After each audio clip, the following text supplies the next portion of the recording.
Hi there. Our story today is Pet Santa's Thrilling Ride. It's written by Elliot Flower, and Elliot Flower was a early 20th century writer of children's books.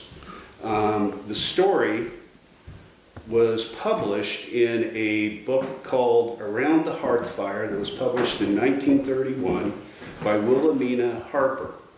And Wilhelmina Harper was a children's librarian who published 40 books of children's short stories around the early 1920s, the most popular of which was Around the Hearthfire. In 1936, the story was included in Book 5 of Elson Gray Basic Readers, which was a book that was used in a lot of elementary schools to teach children how to read. And it was in this format that in 1940, my 8-year-old mother in Palmer, Illinois, first encountered this story. She mentioned it to me last year at Christmas because it's a Christmas story. And she asked me if some of the characters mentioned in the story, because it pertains to Old Mission, were still around, or if they were even actually historical characters.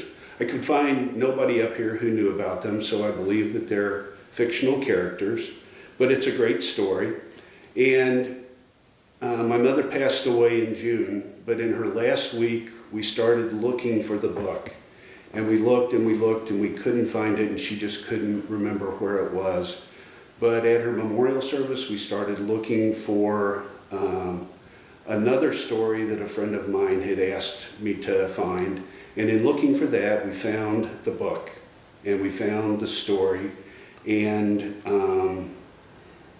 my despair turned into happiness. And with that, from my mom and me, here's a Christmas present to my adopted friends here on the Old Mission Peninsula. And with that, let's get into Pet Santa's Thrilling Ride. No Santa Claus ever needed a reindeer more than Pat Hogan needed one on a certain Christmas Eve. It was a strange kind of reindeer that he finally found, but it made possible a happy Christmas for the Dalluge family. He was first known as Pat Hogan, but a certain Christmas deed gave him the name of Pat Santa Claus, which later was abbreviated to Pat Santa. Pat lived and worked close to the end of the peninsula that runs for about 18 miles straight up Grand Traverse Bay, Traverse City being the base of it, and Old Mission near the point. How Pat came there, no one knew. He simply appeared one summer during the fruit gathering season and went to work on the little farm of Mason Ballinger. Then he remained to assist in cutting timber during the winter, and in the course of 2 years came to be thought of as almost a member of the family. A strong friendship existed between him and his employer, and there was nothing that Pat would not do for the children. But a certain Christmas season 2 years after Pat's arrival found things in bad condition on the Ballinger farm. The fruit crop, which was depended upon to carry them through the year, had been a failure. Some wood had been sold, but the returns from this were small. And as Christmas approached, Ballinger became worried and anxious. His children were not accustomed to any elaborate celebrations of the day, but there always had been something for them. Now it looked as if there would be nothing. Pat fully understood the situation and was as much worried and disturbed as his employer. So Pat, now worried, said mean things about the world in general and made daily trips to Old Mission to see if the mail had brought Ballinger the check expected for timber he had sold. In the gathering dusk of Christmas Eve, he was seen returning through the snow, as if his life depended on his speed. "Here ye are," he shouted, wildly waving a letter. "Here's the cash for the timber." Ballinger ran to meet him, his eyes sparkling. Then suddenly he stopped. His arms dropped to his sides, and he became the picture of a man greatly discouraged. "Too late," he said. "We can make it up to them later, but Christmas won't be Christmas. There's nothing to be had this side of Traverse City." Pat's face became as long as one of the gaunt pine trees. Old Mission boasted only one little general store. That could supply none of the things needed, and the only communication with Traverse City, aside from that furnished by the mail carrier, was supplied by a stage that made the trip twice a week. "I'll cross to Elk Rapids on the ice," he suggested, "and get the train." "Too late for any train until tomorrow," said Ballinger. "I'll go to Traverse on the ice," asserted Pat. "Impossible," exclaimed Ballinger. "It's all at 16 miles from here, and that means 32 miles between now and morning, with bundles to bring back. You can't do it, Pat." "I'll try it," said Pat. "The stores will be open late this night, and the children will be looking for Santa Claus in the morning. I'll play I'm Santy."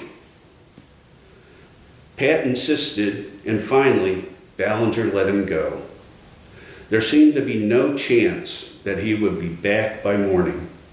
But if he reached Traverse City before the stores closed, he certainly could rest and get back sometime during Christmas Day. That would be better than no Christmas at all. From the house to Traverse City, one could travel in almost a straight line on the ice, making only slight detours round Miatawana Point and Marion Island. Yet, as Ballinger had said, it was all of 16 miles, and traveling over the ice, wearing felt boots and overshoes, is not at all like sprinting over a cinder path in the summertime. Pat could not possibly hope to make more than 4 miles an hour on the average, and he would be fortunate if he did that well as that. As a matter of fact, he was not fortunate. The wind was strong and was directly in his face, and this held him back not a little. The fishermen, too, who live in the tents on the ice for days and weeks at a time, sought to delay him for the sake of his company. But only once did he stop, and that was to help a man in distress. When one sees a tent blown down and a lone man vainly trying to get it up again and anchor it while the wind is blowing a gale, he finds it hard to go on without giving a helping hand.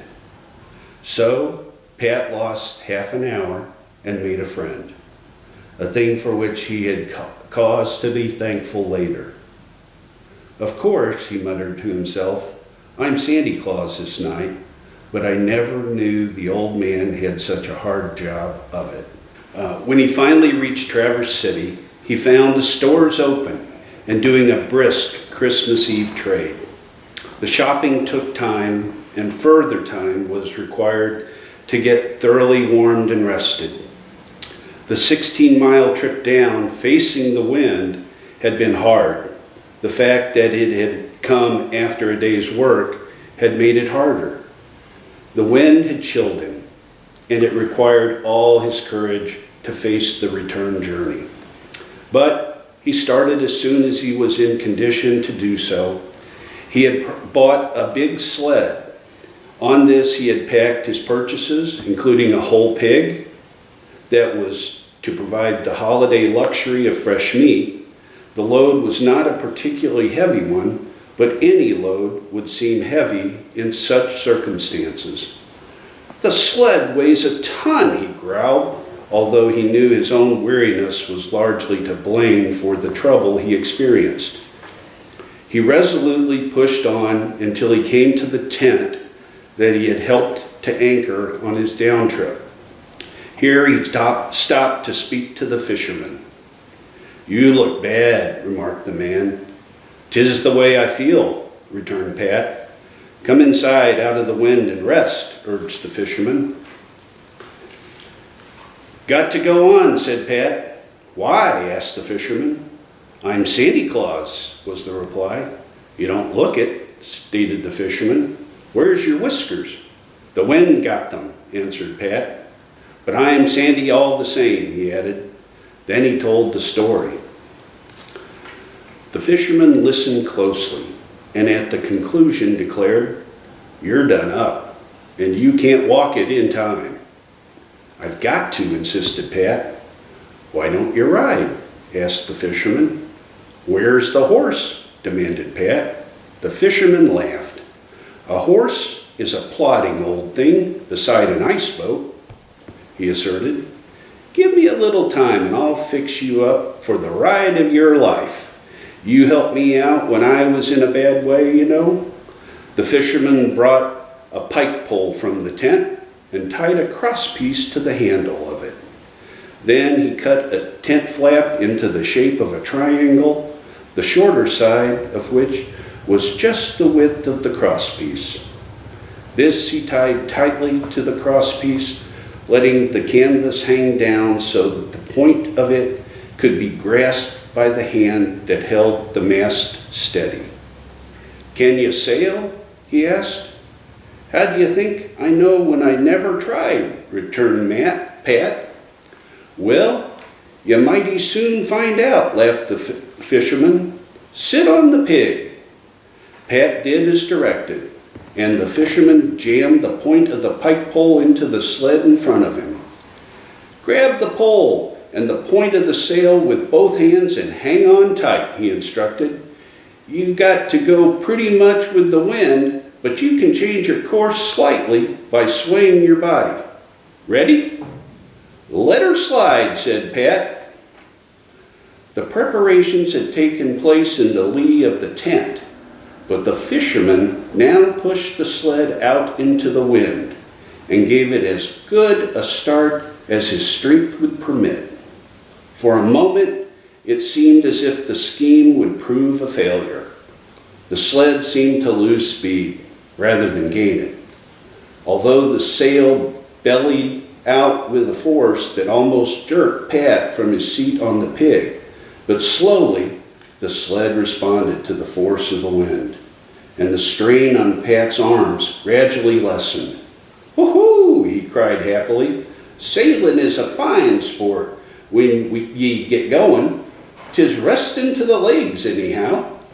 Presently, however, he became nervous. His speed was steadily increasing, and he found that the slightest move on his part made the sled swerve a little. Once or twice, he almost lost his balance, and only by experimenting could he adjust himself properly. He saw Marion Island looming up ahead of him in the moonlight, and this gave him another fright. "If I hit it going like this," he exclaimed, "I'll take it along or leave the sled behind and go sailing over it like a bird. And I can't stop. Woohoo! I got the flying machine now and no brake on it." His only hope of avoiding the island was to change his course slightly, which was no easy matter. And to which side should he go? It would be easier to take the east passage, but 2 or 3 miles beyond, on that side, Tawana jutted out from the peninsula. He would have to swerve to the east for the island and to the west for Tawana. Unquestionably, it would be better to go to the west of both if possible. So Pat began working his sled to the west, but it was slow and dangerous work. A sudden movement would have wrecked him. Only a gentle swaying of his body, constantly repeated, that turned the sled a mere trifle to the left was possible. Each passing minute made it clearer that he could not hope to miss the island except by the narrowest margin. Little by little, he worked to the west, but still not far enough. His speed was too great to give him much time. Once he thought of rolling off the sled and taking the chance of breaking his neck. but he could not forget that he was carrying Christmas. His heart almost stopped beating as he came under the shadow of the island. He knew now that he could clear the land, but there were ice hummocks in the way. Another gentle swerve, still another. His right runner was lifted by the base of a hummock. The sled balanced for an instant on the left and settled back to level again. He had cleared the island. Now it was a straight course before the wind. All I have to do now is to stop when the time comes. But 'tis no easy job, exclaimed Pat. At once his mind began to busy itself with this problem. To roll off the sled would be extremely dangerous, but for the moment there seemed to be no other way. If I could only take down the sail, Pat muttered. He looked up at it and then laughed. The fool that ye are, Pat, he said. All you have to do is to pull up the mast and throw it away. Thereupon he settled himself for the enjoyment of the rest of the trip. He had to make no further change from the straight line in which he was going in order to reach his destination. And the children were waiting for him. He had not expected that, although it was the hour when most children got out of bed on Christmas morning. But he saw them piling out into the snow. He saw Mrs. Ballinger waving a handkerchief from the porch, and he saw Ballinger slip and slide down to the shoreline. He did not know that Ballinger had been up nearly all night, hoping against hope that Christmas would be Christmas for the children. That he had seen the moving speck from an upper window and followed it with a field glass. That he had danced and yelled like a delighted boy when he finally made out what it was.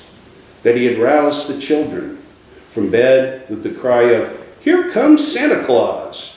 But there was glory and reward for Pat in what he saw as he made the last mile of his journey. Pike pole and sail went over on the ice at what he considered the proper moment. But he misjudged the speed. He cautiously put out a foot to use as a brake. It struck an obstruction, and he and the sled and the pig and the bundles went into a confused heap almost at the feet of Ballinger and the children. "Merry Christmas!" roared Pat. "Hurrah for Pat Santa Claus!" cried Ballinger, and the children took up the cry with excited happiness. "I brought Christmas with me," said Pat proudly as he got up and shook himself. "But I'll own up to ye, I couldn't have done it if a fisherman friend of mine hadn't made me a loan of his reindeer." And that is Pat Santa's Thrilling Ride. Thank you.